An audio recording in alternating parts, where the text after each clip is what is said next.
Hello and welcome to this week's BartenderHQ.com podcast. We're back. We're back in the lounge. We're not on the crazy green screen. We're going for an easy episode, and we're going to have a chat about my time in Dubai, which is now 5 years ago. It seems crazy it's been so long, but we're going to talk a little bit more in depth about what we were doing out there, why I went, how I got the job, and all that fun stuff. So stay tuned for Dubai Chat. Welcome to the BartenderHQ.com podcast. Find us on Facebook and Twitter at BartenderHQ. Here's your host, David Eden-Sangwell. So guys, yes, we're talking this week about my time out in Dubai, the cool stuff that was going on over there, how I ended up with the job, and all that cool stuff, because one of the fun things that Facebook has now added, and this keeps cropping up for me, it's great fun, is the memories feature that they've got now. So they'll tell you what you were talking about on this day a year ago, 2 years ago, 3 years ago, 4 years ago, however long. And 5 years ago at the moment is coming up with a whole bunch of stuff from when I was out in Dubai. So this week we've had things like my trip to the medical centre, because a whole bunch of stuff goes on in Dubai. You have to have a medical when you arrive, and blood tests, and no vaccinations or anything for over there, but you have to get all that sort of thing done. So yeah, just a quick kind of chat. So for those of you that don't know, September 2010, I got a bit of a phone call from a couple of guys that I was working with at the time over at Mojito Events, who are a mobile bar company in the UK. Put me in touch with Rob Samuelson, who is a recruitment guy over in, I believe he's down in London, but he was recruiting for some Flair bartenders for this hotel that was opening in Dubai. Now, we didn't know a great deal about it at the time, just that it was a luxury place.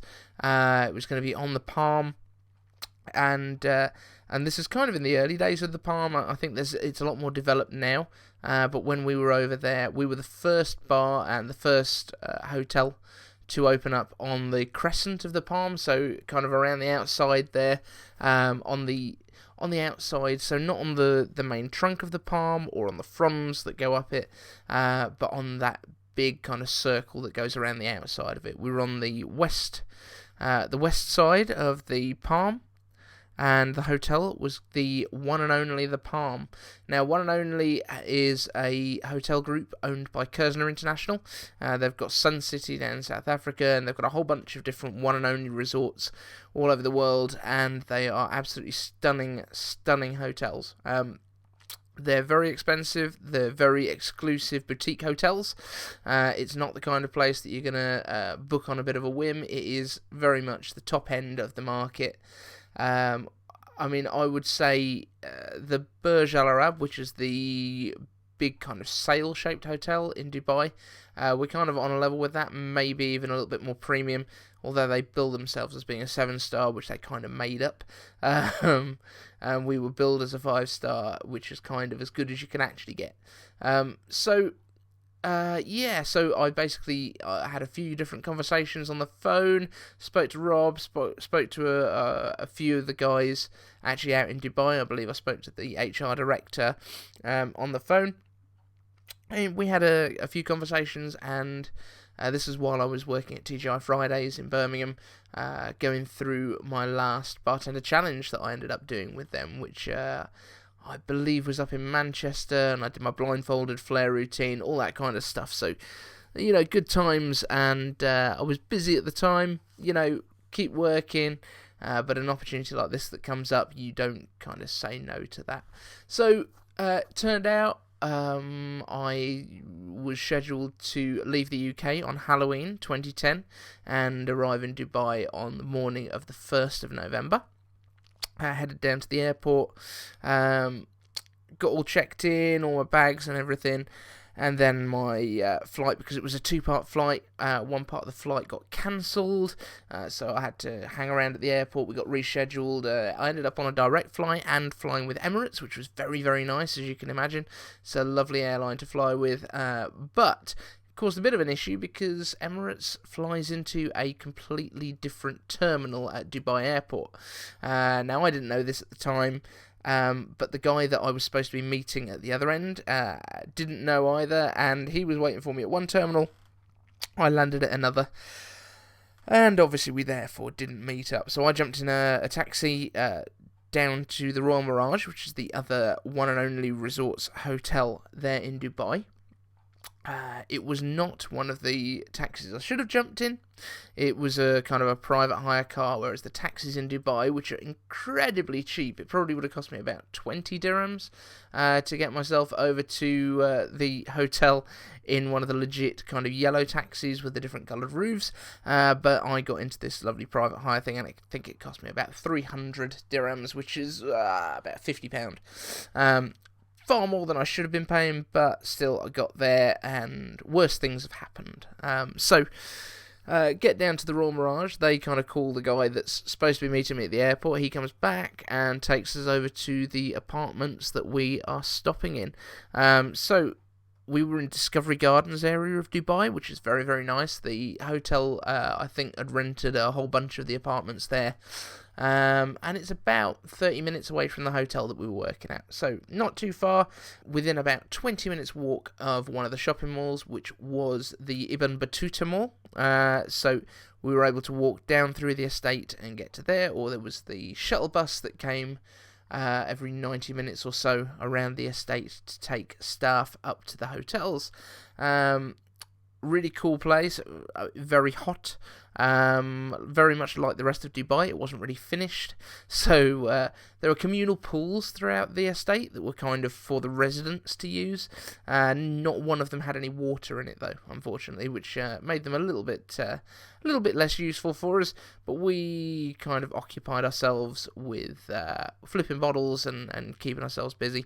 So I knew I was going out to Dubai, and I knew there was another Brit going out there. I think Mikey Bourne, who I'm doing a little bit of stuff with, hoping to get him on the podcast to talk a little bit about fitness and things. He's another friend of mine who I've worked with in the past. He's worked out in Egypt and all sorts of other places, opening very cool resorts, and in the process of opening his own bar at the moment in Birmingham, which I cannot wait to get to the opening for. I thought it might have been him working out there with me. I know there was some discussion of it, but it turned out it was a different guy that I'd also worked with and knew before, called Dean Parkin, who showed up at the apartment, I think a day after me, and it was pretty cool. We hung out, went and got a couple of beers at one of the local nightclubs. In fact, the nightclub that was attached to the sister hotel of ours, the Royal Mirage, one and only more Royal Mirage, and yeah, we had a good time. We met up with the manager from there, a guy called Robert Heller, who kind of put us in touch with all the people that you need to know when you get to Dubai. There are certain restrictions, as you can probably imagine, in Dubai, and a lot of people ask, why are you going out to work in a sort of Middle East country where drinking's frowned upon as a cocktail bartender? And there is a good cocktail culture out there. There are restrictions on where bars are allowed to be open. So, for example, all the bars have to be kind of attached to one of the hotels over there to be allowed to sell alcohol. Now, that doesn't mean that it's only for the residents. It means that anyone can actually come into those hotels as a customer, and they can come in and have a drink. Obviously, it just kind of keeps it separate from the world at large out there. There are also bars in the shopping malls, and that tends to be because the shopping malls have hotels built into them, and those hotel chains then kind of grandfather in the bars, I think. So over at the Mall of the Emirates, I believe it was, there was a great bar that I spent quite a lot of time in called Apre, and that was like a ski lodge style bar. Some great Flair bartenders out there. Graciela Nieto from the Philippines was working there at the time. I know they had Francesco Leone, I think, over as a bar trainer at one stage there, who is a legend from back in the days of the Legends competitions and the King of the Ring and all that kind of thing.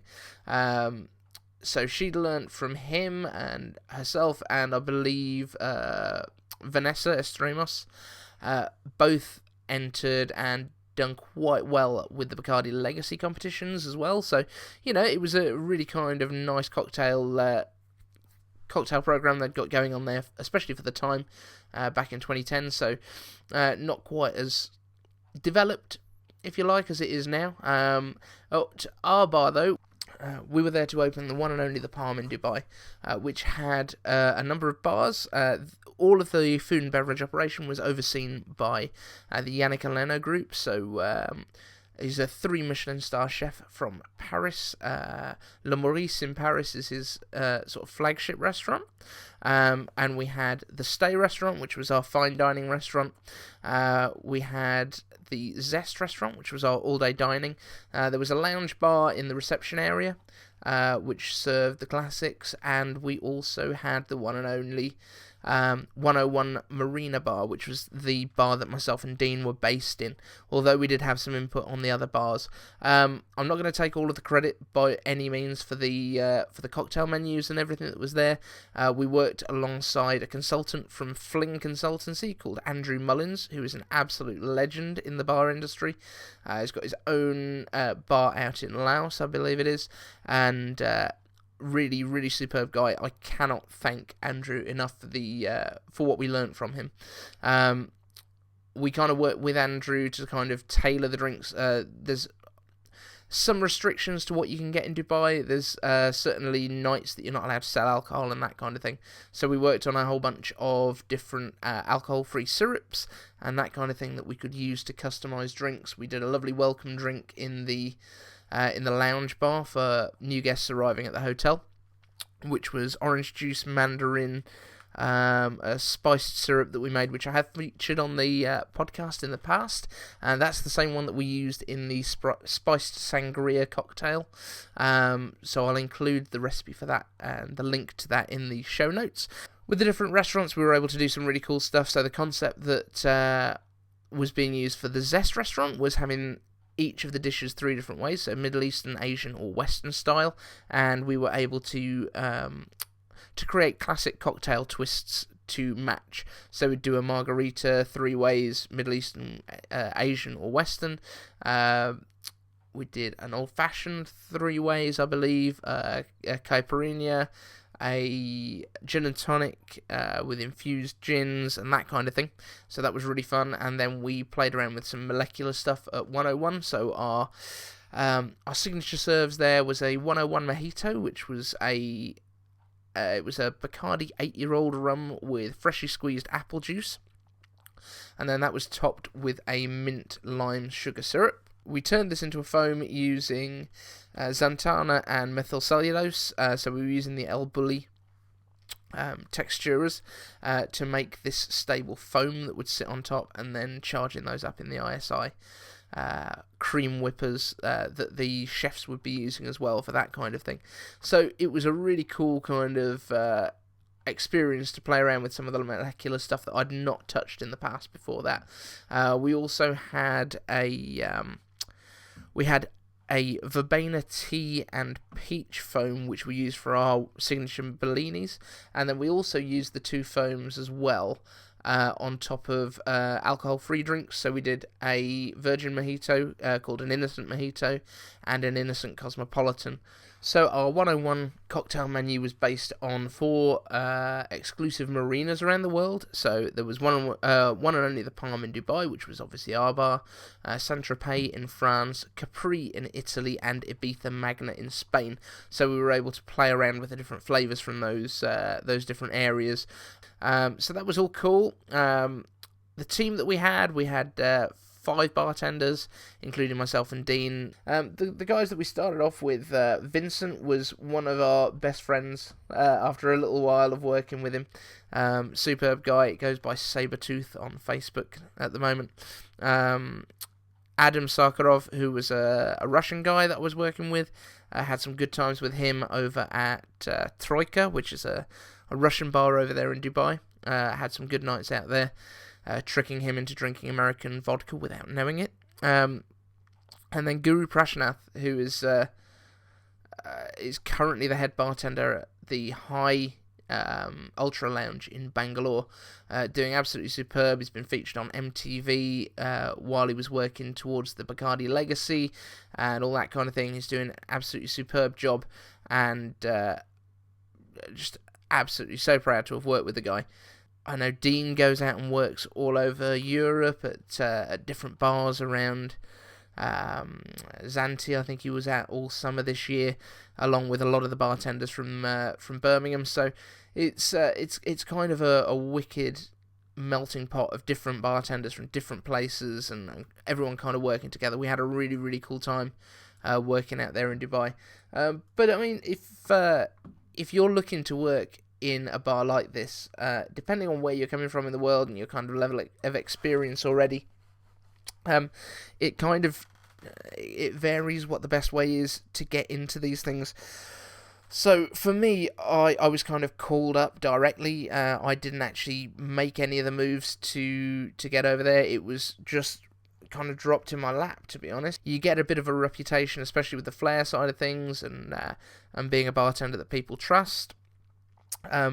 So I would put it down to that, and to anyone that's looking to get out and do something like this, if you want people to be ringing your phone saying, please come and work with us, you need to kind of get that reputation yourself in the bars that you work at. You need your managers to respect you and like you. Don't be a troublemaker in there. Don't be out there getting smashed after every shift and coming in hungover.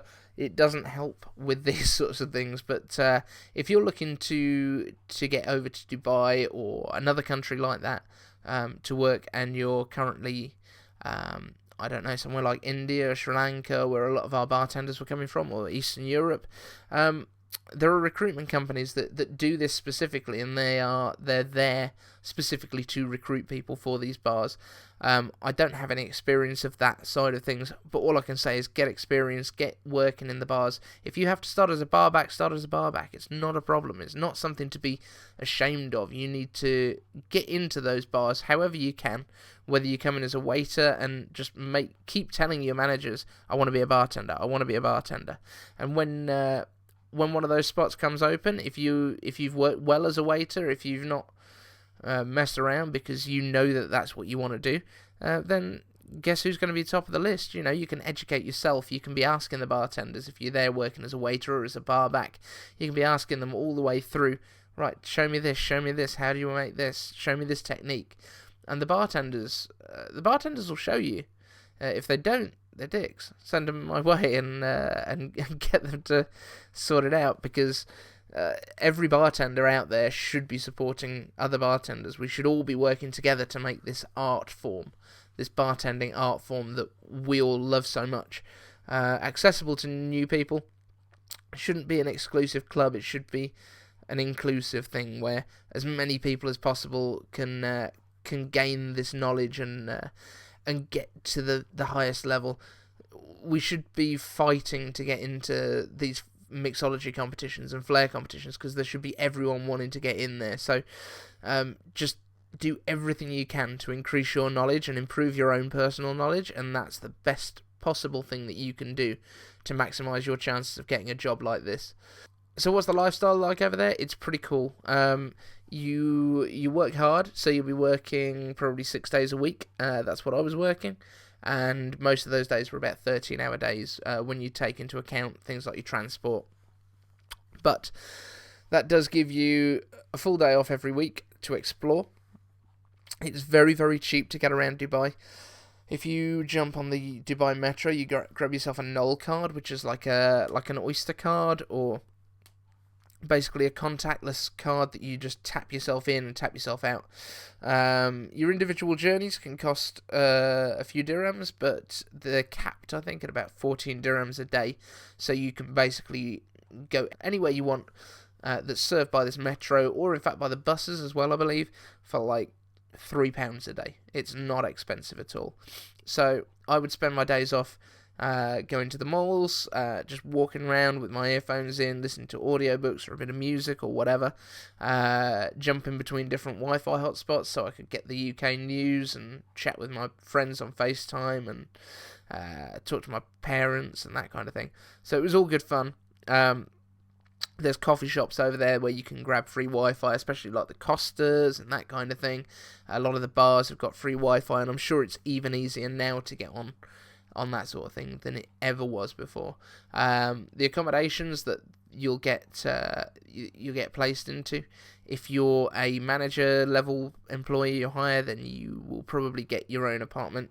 The apartment we stayed in was 2-bedroom, 3-bathroom, really nice, big open plan place. It's all good fun, and highly recommend getting out there. I would personally probably not go and work there again, but I definitely want to get back to Dubai to visit and see some of those sites that I missed out on. Things like going to the water park at Atlantis, and going up the Burj Khalifa, the world's tallest building. Going having a cocktail in the bar right at the top of there. One of the things while we were there, the hotel next door to us on the Palm, which wasn't open yet, was the Zabil Saray. That hotel, once it opened, was one of my main hangouts. There was a bar there called the Voda Bar, which looked like something out of the Tron movies. It looked absolutely so cool. Everything white, LED lit in different colours. Looked really cool. But the entrance, the foyer for this hotel, was actually doubling in Mission Impossible 4 for the India set. So while the guys were over in Dubai filming for the scenes on the Burj Khalifa, while Tom Cruise was kind of abseiling down the outside of this building, they were setting up next door to us. There were supercars being rolled in on the backs of flatbed trucks, which were, they were used for the set, and that hotel next door to us doubled for India for the scenes that were shot supposedly in India for the party there. So, absolutely superb. We were there as Flair bartenders with Tom Cruise filming next door. Brilliant. We really wanted him to pop round for a cocktail, but sadly not. On the topic, though, of Tom Cruise and Cocktail, the movie, I am currently working on a video course. This will be released in the next couple of weeks, fingers crossed, if I can get it finished. And this is also one of the reasons that I'm not in front of the green screen today. So, just to make my life a little bit easier editing-wise, I've jumped in the lounge and jumped on the computer, and we're just recording an easy episode today. But the video course that I'm working on at the moment is going to be published on Udemy and possibly on some other sites after that. But it will be how to perform the hippie hippie shake routine from Cocktail the movie for absolute beginners at Flair. Now, if you have never flared before, or if you've dabbled, you've done a couple of moves and nothing too crazy, I highly recommend that you check this out. I'm going to have an exclusive discount for anyone that's signed up for our mailing list. If you are in any way interested in checking this course out, having a look at it, it's going to be 50% off for the launch week for anyone that's on my mailing list. So if you want to join it, jump over to bartenderhq.com and click on the icon that gets you on our mailing list and gets you the 10 killer cocktail recipes. Now, that's a free ebook with 10 of the drinks, and these are drinks that I was making out in Dubai. You'll get that ebook absolutely free as soon as you sign up, and as I say, anyone that's on that mailing list will be sent out a 50% discount voucher for the course for the launch week as a thank you for being a part of the Bartender HQ community. So, yeah, that's going to be coming out, as I say, in the next couple of weeks, but jump on the mailing list now and you will get the details as soon as it drops. It will be sent out to those guys before anyone else, and I'd really like to see you guys learning this routine. It's absolutely superb. It's a classic in bartending. The Cocktail movie itself is just one of those things that it's kind of a guilty pleasure for us, and we all kind of probably get mocked a little bit if we start flaring, but I'm going to teach you that routine, and I'm also going to teach you how to apply every move in it in a working situation. So it's not just going to be, here's how to do the routine to the music in order. It's going to be, how can we use these moves that we've got to learn for this routine in our daily bartending. There's going to be zero risk stuff in there. There's going to be napkin flair. There's going to be tin flair, bar spoons, all that sort of stuff, garnish flair, so all stuff that you can do without your boss worrying about you breaking stuff or spilling liquor. And then we'll also work up to the bottle flips and all the good stuff. So check that out and get on the mailing list now and get my 10 killer cocktail ebooks. So I'm going to call it a day there, guys. It's probably one of the longer podcasts that we've done recently, so that's cool. I am going to do my very, very best to get this back to being a weekly podcast. So in the meantime, as I say, jump on that mailing list. That will get you to everything else. If you want to join our communities, Facebook, the worldwide bartender community is on there. We're just hitting 1,000 members on that community now, and I'd love you to be sharing your recipes on there and anything else like that. Check out our Twitter account, also check out all the other normal stuff that I go on about every week, and I'd love for you guys to interact. Drop us an email, david@bartenderhq.com, if you've got any questions that you want me to feature on this show, or leave us a message through the website. And I'll catch you guys next week, I promise. This is David from bartenderhq.com. See you then.